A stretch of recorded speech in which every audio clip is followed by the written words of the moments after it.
खुशियों का दिन है आज, क्योंकि पहली तारीख है। जी हाँ, पहली तारीख ऐसी तारीख होती है जहाँ पे हम में से बहुत लोगों को अपनी सैलरी मिलती है, हम अपने घर के बजट की प्लानिंग करते हैं और ऐसे ही दिन पे आ चुका है हमारे देश का बजट भी। इस बजट में हुई है काफ़ी सारी घोषणाएं ऐसी हैं जो कि टैक्स से रिलेटेड है, तो उन्हीं घोषणाओं को समझने की कोशिश करेंगे इस वीडियो में। आइए मिलकर समझते हैं।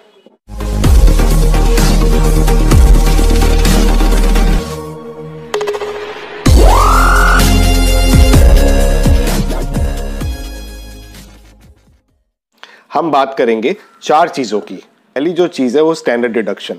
जी हाँ, स्टैंडर्ड डिडक्शन बढ़ चुकी है, 40,000 से 50,000 रुपये हो चुकी है। स्टैंडर्ड डिडक्शन होती क्या थी? अगर आपको याद हो, आप पहले मेडिकल बिल सबमिट किया करते थे, आपको ट्रैवलिंग अलाउंस मिला करता था, जो कि लास्ट ईयर फाइनेंस मिनिस्टर ने स्टैंडर्ड डिडक्शन का एक नाम ले लिया और 40,000 रुपये की आपको वो रिबेट मिल गई बिना किसी बिल को सबमिट किए हुए। वो हो चुका है 50,000 का, तो यहाँ पे आपको मिल रहे हैं 10,000 रुपये एक्स्ट्रा। जी बिल्कुल, और ये सबके लिए अप्लीकेबल है। दूसरा है टैक्स स्लैब्स। इसे हम बहुत ध्यान से समझेंगे। नया टैक्स स्लैब ये कहता है कि 5 लाख रुपए की जिसकी भी टैक्सेबल इनकम है किसी फाइनेंशियल ईयर में, उसे कोई टैक्स नहीं भरना पड़ेगा। जी बिल्कुल, ये बात बिल्कुल सही है कि अगर आपकी टैक्सेबल इनकम 5 लाख रुपए ठहर रही है तो आपको कोई भी टैक्स नहीं लगेगा। लेकिन अगर आपकी टैक्स 10 लाख रुपए है तो ऐसा बिल्कुल मत सोचिए कि 10 लाख माइनस 5 लाख तो केवल 5 लाख रुपए पे मुझे टैक्स भरनी पड़ेगी। हमारे टैक्स स्ट्रक्चर में कोई भी स्लैब का चेंज नहीं हुआ है। यहाँ पे बात हो रही है रिबेट की, जो आता है 87A के अंडर। तो ये कोई टैक्स स्लैब में बदलाव नहीं है। आप अगर हायर टैक्स ब्रैकेट में हो तो आपके लिए केवल बेनिफिट ये है कि आपको स्टैंडर्ड डिडक्शन के 10,000 रुपये एक्स्ट्रा मिल गए। बिल्कुल, ये सबसे बड़ा आपका बेनिफिट है। और जो व्यक्ति 5 लाख रुपए की टैक्सेबल इनकम में आते हैं उनकी कोई भी टैक्स लायबिलिटी अब नहीं बनेगी। तो मान लीजिए अगर आपकी taxable total gross income 6.5 lakh रुपया है और आप 1.5 लाख रुपया एटीसी में इन्वेस्ट करते हो। एटीसी के काफ़ी सारे प्रोडक्ट्स होते हैं इन्वेस्ट करने के लिए, मैंने काफ़ी वीडियोस बना दिए हैं, मेरे आई बटन में भी मैं लिंक छोड़ रहा हूँ उनकी। तो आपको कोई भी टैक्स चुकाने की ज़रूरत नहीं है, आपकी कोई भी लायबिलिटी नहीं बैठ रही है कि आप कोई टैक्स चुकाएं।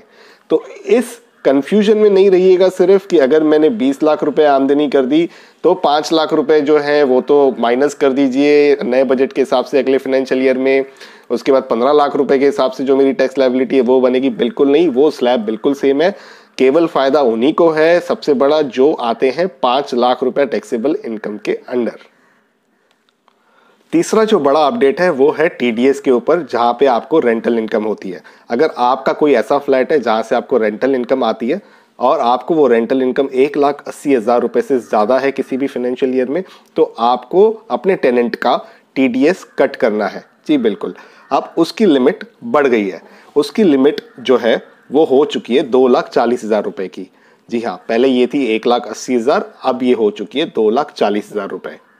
अगर आप ऐसे व्यक्ति हो जिन्होंने फिक्स डिपॉजिट करा रखी है, चाहे बैंक में या पोस्ट ऑफिस में, आपको 15G फॉर्म भर के देना पड़ता है ताकि बैंक आपका टैक्स नहीं काटे, जिसको हम टीडीएस कहते हैं। तो अगर आपकी टैक्सेबल इनकम नहीं है, बहुत कम है, या आप 2.5 लाख के अंडर आते हो, 5 लाख के अंडर आते हो, तो होता क्या है कि बैंक आपका टीडीएस कट कर देता है जो आप इंटरेस्ट अर्न करते हो, अगर वो 10,000 रुपये से ऊपर जाता है। तो इस नई घोषणा के अंदर अगले फाइनेंशियल ईयर से 10,000 की लिमिट को कर दिया है 40,000 रुपये। जी बिल्कुल, तो अब अगर आपका इंटरेस्ट एक फाइनेंशियल ईयर में 40,000 रुपये से ज़्यादा है तो ही बैंक, पोस्ट ऑफिस, जो भी फाइनेंशियल इंस्टीट्यूशन है वो आपका टीडीएस कट करेगी। आप मुझे कमेंट में ज़रूर लिखिए कि आप इस बजट को कितना स्कोर दे रहे हैं आउट ऑफ 10। जी बिल्कुल, 5 दे रहे हैं, 6 दे रहे हैं, 7 दे रहे हैं, 9 दे रहे हैं, या 10 के 10 नंबर दे रहे हैं। कितने नंबर आप देना चाहोगे कमेंट में ज़रूर लिखिए ताकि पता तो चल सके आपको इस बजट के फ़ायदे कैसे लगे।